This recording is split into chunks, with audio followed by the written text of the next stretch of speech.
کیا ایک ایسی فوج جو خود کار ہتھیاروں پر زیادہ انحصار کرتی ہے وقت کے ساتھ طاقتور بنتی ہے یا آہستہ آہستہ اپنی ہی ساخت میں کمزور ہو جاتی ہے؟ ابتدا میں یہ زاویہ بہت سادہ لگتا ہے کہ خود کار ہتھیار رفتار بڑھاتے ہیں، انسانی غلطی کم کرتے ہیں اور فیصلے تیز کرتے ہیں، لیکن اصل بات یہاں سے شروع ہوتی ہے، کیونکہ جب ایک ریاست اپنی فوجی طاقت کو آہستہ آہستہ خود کار نظاموں کے حوالے کرنے لگتی ہے تو وہ صرف ایک ٹیکنالوجی نہیں اپناتی بلکہ ایک ایسا ڈھانچہ بناتی ہے جو وقت کے ساتھ اپنی سمت خود طے کرنے لگتا ہے۔ خود کار نظام فیصلہ سازی کو کس طرح بدل دیتے ہیں؟ جب جنگی نظام انسان کے بجائے الگورتھم کے ذریعے فیصلے کرنے لگتے ہیں تو ابتدا میں سب کچھ زیادہ مؤثر اور تیز نظر آتا ہے، کیونکہ رد عمل میں کوئی تاخیر نہیں رہتی اور ہر حرکت فوری ڈیٹا کی بنیاد پر طے ہوتی ہے۔ لیکن یہی چیز آہستہ آہستہ ایک ایسا دباؤ پیدا کرتی ہے جہاں انسانی نگرانی کم ہونے لگتی ہے اور فیصلے مشین کے فریم ورک کے اندر محدود ہو جاتے ہیں۔ جیسے جیسے وقت گزرتا ہے، کمانڈرز کا کردار براہ راست فیصلہ کرنے سے ہٹ کر صرف نگرانی تک محدود ہونے لگتا ہے، اور وہ بھی اسی رفتار کے تابع ہو جاتی ہے جو نظام طے کرتا ہے، جس سے ایک خاموش تبدیلی آتی ہے جہاں حکمت عملی انسانی سوچ کے بجائے الگورتھم کی ترجیحات کے مطابق ڈلنے لگتی ہے۔ یہ صورتحال مزید پیچیدہ اس وقت ہوتی ہے جب مختلف خود کار نظام ایک دوسرے کے ساتھ جڑ کر فیصلے کرنے لگتے ہیں، کیونکہ اس صورت میں ایک ایسا ڈیزائن بن جاتا ہے جہاں رفتار کو کم کرنا خود ایک خطرہ محسوس ہونے لگتا ہے، اور نتیجہ یہ نکلتا ہے کہ ریاست اپنی ہی بنائی ہوئی رفتار کے اندر قید ہو جاتی ہے، جہاں کسی بھی لمحے سست ہونے کا مطلب برتری کو نہ ہوتا ہے۔ طویل مدت میں یہ دباؤ اس حد تک بڑھ سکتا ہے کہ ریاست کے پاس فیصلہ سازی کی سمت بدلنے یا اسے روکنے کی صلاحیت کم ہو جاتی ہے، اور طاقت ایک ایسے نظام کے تابع ہو جاتی ہے جو بظاہر کنٹرول میں ہوتا ہے مگر حقیقت میں اپنی رفتار خود طے کر رہا ہوتا ہے۔ کیا خود کار ہتھیار انحصار کو بڑھاتے ہیں یا خود مختاری دیتے ہیں؟ شروع میں یہ نظام واقعی خود مختاری دیتے ہوئے محسوس ہوتے ہیں، کیونکہ ایک فوج کم انسانی وسائل کے ساتھ زیادہ علاقوں پر نظر رکھ سکتی ہے، سرحدوں کی نگرانی بہتر ہو جاتی ہے اور خطرناک مشنز میں انسانوں کو آگے بھیجنے کی ضرورت کم پڑتی ہے، جس سے فوری طور پر طاقت میں اضافہ نظر آتا ہے۔ لیکن جیسے جیسے یہ نظام پھیلتے ہیں ان کی پیچیدگی بھی بڑھنے لگتی ہے، اور یہ پیچیدگی ایک مسلسل دباؤ پیدا کرتی ہے جہاں ہر سسٹم کو چلانے کے لیے updates, software maintenance, data feed اور نیٹ ورک کنیکٹیوٹی لازمی ہو جاتی ہے، اور اگر ان میں سے کوئی ایک چیز بھی متاثر ہو تو پورا نظام سست یا غیر مؤثر ہو سکتا ہے۔ وقت کے ساتھ یہ انحصار اس حد تک بڑھ جاتا ہے کہ فوجی طاقت کا مرکز انسانی صلاحیت کے بجائے تکنیکی سپورٹ بن جاتی ہے، اور کمانڈ اس بات پر منحصر ہونے لگتی ہے کہ سسٹمز کتنے مستحکم اور دستیاب ہے۔ اس صورتحال میں ایک نیا توازن بنتا ہے جہاں بظاہر خود مختاری بڑھتی ہے مگر حقیقت میں کنٹرول ان نظاموں کی کارکردگی سے جڑ جاتا ہے، اور اگر کسی بھی وجہ سے سپورٹ سسٹم کمزور پڑ جائے، چاہے وہ سائبر حملہ ہو، سپلائی چین میں رکاوٹ ہو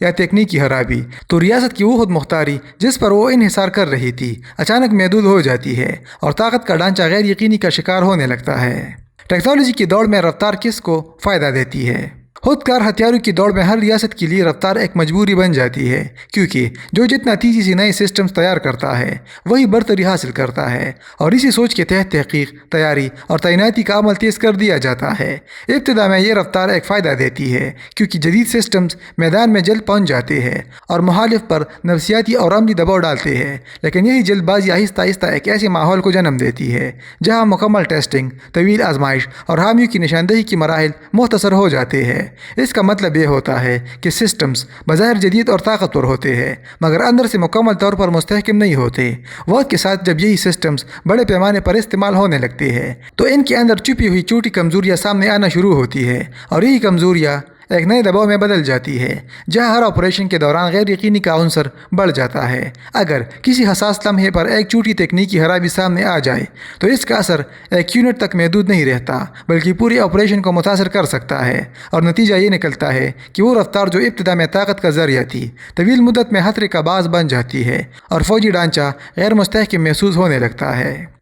کیا یہ نظام جنگ کو آسان بناتے ہیں یا پیچیدہ؟ ابتدا میں خود کار ہتھیار واقعی جنگ کو آسان بنا دیتے ہیں کیونکہ وہ خطرے کو براہ راست انسان سے دور کر دیتے ہیں، اور میدان جنگ میں انسانی جان کے نقصان کو کم محسوس کیا جاتا ہے، جس سے فیصلہ سازوں کے لیے کارروائی کرنا نسبتاً آسان ہو جاتا ہے۔ جب نقصان کا بوجھ کم نظر آئے تو رد عمل دینے میں ہچکچاہٹ بھی کم ہو جاتی ہے، اور یہی تبدیلی ایک ایسا دباؤ پیدا کرتی ہے جہاں طاقت کے استعمال کا تھریشولڈ آہستہ آہستہ نیچے آ جاتا ہے، یعنی وہ فیصلے جو پہلے سوچ سمجھ کر کیے جاتے تھے اب زیادہ تیزی سے لیے جانے لگتے ہیں۔ اس کا نتیجہ یہ نکلتا ہے کہ چھوٹے تنازعات بھی جلدی فوجی کارروائی کی شکل اختیار کر سکتے ہیں، کیونکہ خطرہ کم اور فائدہ فوری محسوس ہوتا ہے۔ لیکن جیسے جیسے دونوں طرف ایسی ہی خودکار نظام بڑھتے ہیں، صورتحال پیچیدہ ہوتی جاتی ہے، کیونکہ اب رد عمل صرف تیز نہیں بلکہ مسلسل ہو جاتا ہے، جہاں ایک سسٹم کی حرکت کے جواب میں دوسرا سسٹم فوری جواب دیتا ہے، اور یوں ایک ایسا سلسلہ شروع ہو جاتا ہے جس میں رفتار کنٹرول سے باہر جا سکتی ہے۔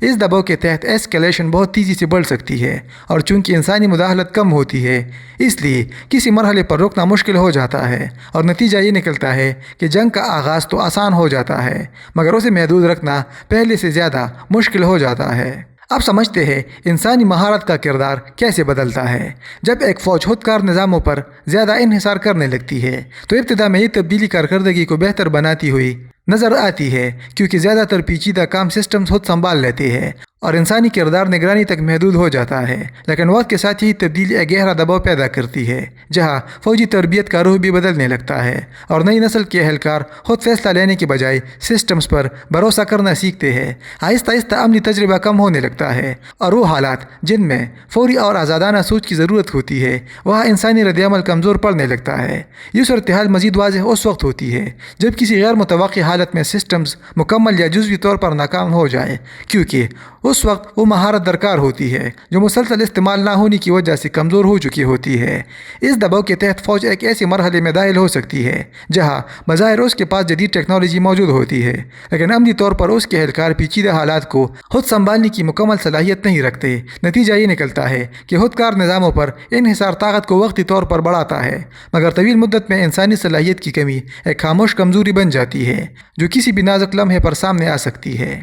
کیا خودکار ہتھیار پائیداری کو مضبوط کرتے ہیں یا کمزور؟ یہ نظام ابتدا میں پائیداری کو بہتر بناتے ہوئے نظر آتے ہیں، کیونکہ وہ بغیر تک مسلسل کام کر سکتے ہیں، لمبے عرصے تک نگرانی اور آپریشن جاری رکھ سکتے ہیں اور انسانی حدود سے آزاد ہو کر ایک مستقل کارکردگی فراہم کرتے ہیں، جس سے فوجی ڈھانچہ زیادہ مضبوط محسوس ہوتا ہے۔ لیکن جیسے جیسے ان پر انحصار بڑھتا ہے ایک نیا دباؤ آہستہ آہستہ سامنے آتا ہے، جہاں ان سسٹمز کی بنیاد توانائی، ڈیٹا فلو اور نیٹ ورک کنیکٹیوٹی پر ٹک جاتی ہے، اور یہ بنیادیں ان کی سب سے بڑی ضرورت بن جاتی ہے۔ اس کا مطلب یہ ہوتا ہے کہ اگر بجلی کی فراہمی میں خلل آئے، ڈیٹا میں تاخیر ہو یا نیٹ ورک متاثر ہو تو پورا نظام اپنی رفتار اور کارکردگی کھونے لگتا ہے۔ وقت کے ساتھ یہ انحصار سپلائی چین اور سائبر انفراسٹرکچر کو ایک حساس نقطہ بنا دیتا ہے، جہاں معمولی رکاوٹ بھی بڑے اثرات پیدا کر سکتی ہے، اور یہی صورتحال ایک ایسے ماحول کو جنم دیتی ہے جہاں دشمن کو براہ راست حملہ کرنے کی ضرورت نہیں رہتی، بلکہ وہ ان سسٹمز کے پیچھے موجود سپورٹ ڈھانچے کو نشانہ بنا کر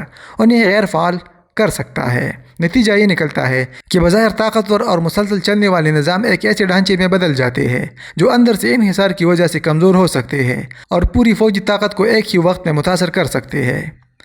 مرکزی کنٹرول اور خطرے کا ارتکاز کیسے بڑھتا ہے؟ خودکار نظام اگر مرکزی کنٹرول کے تحت اس لیے چلائے جاتے ہیں تاکہ تمام یونٹس کے درمیان ہم آہنگی برقرار رہے، فیصلے ایک ہی سمت میں جائے اور میدان میں منتشر کارروائی کی بجائے ایک مربوط عمل نظر آئے، جس سے ابتدا میں طاقت زیادہ منظم اور مؤثر محسوس ہوتی ہے، لیکن جیسے جیسے یہ مرکزیت بڑھتی ہے ایک خاموش دباؤ بھی پیدا ہوتا ہے، جہاں چند محسوس کنٹرول پوائنٹس، ڈیٹا سینٹرز یا کمانڈ نیٹ ورکس پوری نظام کے لیے ریڑھ کی ہڈی بن جاتے ہیں اور ان پر انحصار مسلسل گہرا ہوتا جاتا ہے۔ اس کا مطلب یہ ہوتا ہے کہ جتنا زیادہ نظام مربوط ہوتا ہے اتنا ہی وہ انہیں محدود پوائنٹس پر منحصر ہو جاتا ہے۔ وقت کے ساتھ یہ انحصار ایک حساس صورتحال پیدا کرتا ہے جہاں کسی بھی تکنیکی خرابی، سائبر حملے یا کمیونیکیشن میں خلل کا اثر پورے ڈھانچے پر ایک ساتھ پڑ سکتا ہے، کیونکہ تمام یونٹس اپنی سمت اور ہدایات انہی مرکزی ذرائع سے حاصل کر رہے ہوتے ہیں۔ نتیجہ یہ نکلتا ہے کہ بظاہر ایک مضبوط اور منظم طاقت دراصل ایک نازک توازن پر کھڑی ہوتی ہے،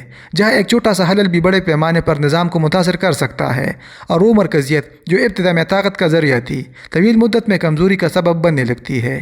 اب جانیں گے یہ کہ کیا یہ طاقت کو مستحکم کرتے ہیں یا غیر یقینی۔ ابتدا میں یہ نظام واقعی طاقت کو مستحکم کرتے ہوئے نظر آتے ہیں، کیونکہ وہ تیزی سے فیصلے کرتے ہیں، درست نشانہ لگاتے ہیں اور مسلسل بغیر رکے کام کرنے کی صلاحیت رکھتے ہیں، جس سے فوجی کارکردگی ایک نئی سطح پر پہنچتی ہے اور نظام زیادہ قابل اعتماد محسوس ہوتا ہے۔ اس مرحلے پر ریاست کو یہ لگتا ہے کہ اس نے ایک ایسا ڈھانچہ بنا لیا ہے جو کم انسانی مداخلت کے ساتھ بھی مؤثر طریقے سے چل سکتا ہے، اور یہ احساس ایک خاموش تبدیلی کی بنیاد بنتا ہے۔ لیکن جیسے جیسے وقت گزرتا ہے اور ان سسٹمز پر مکمل انحصار بڑھتا ہے، ایک نیا دباؤ سامنے آتا ہے جہاں ہر چیز ان کی کارکردگی سے جڑ جاتی ہے، چاہے وہ فیصلہ سازی ہو، نگرانی ہو یا آپریشنل عمل۔ یہ انحصار اس وقت مزید نمایاں ہوتا ہے جب کسی بھی سطح پر خلل پیدا ہو، چاہے وہ سافٹ ویئر کی خرابی ہو، سائبر حملہ ہو یا لاجسٹک سپورٹ میں رکاوٹ، کیونکہ ایسے حالات میں نظام کا رد عمل غیر متوقع ہو سکتا ہے اور اس کا اثر محدود نہیں رہتا بلکہ پورے ڈھانچے میں پھیل جاتا ہے۔